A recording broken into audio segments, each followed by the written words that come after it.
नुआ सिम व्यवहार करुला अर्पिता से भावुला तार असल मुखा कहीं भी जानीपारे नहीं।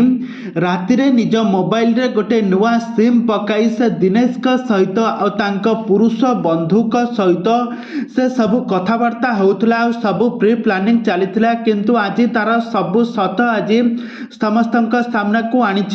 तेबे दर्शक बंधु एबे कौन घटिबो एबे ह्यूमान सागर कौन सतरे कौन अर्पिता तांको मारी देइथिले आउ यहा पछरे कौन रही सत्य सत्य आज आसतु जानिबा।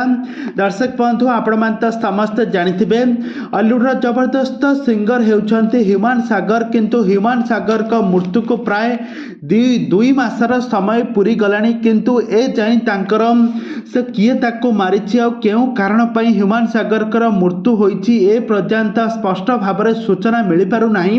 आउ ह्यूमान सागर का माँ सोफाली सुना जाई कटक थाना रे जेतेबेले एतला देइथिले सेतेबेले कटक थाना एबे अर्पिता चौधरी दिनेश एवं आहुरी 6 जन को से तनाघना करुछि। एमिति खास करी अर्पिता चौधरी आ दिनेश को बहुत दोष लदुछि आउ एबे अर्पिता चौधरी बहुत कष्ट सहुछन्ती। एबे नुआ सिम व्यवहार करी दिनेश सहित तांका पुरुष बंधुक सहित नुआ प्लानिंग रो योजना मध्य चली।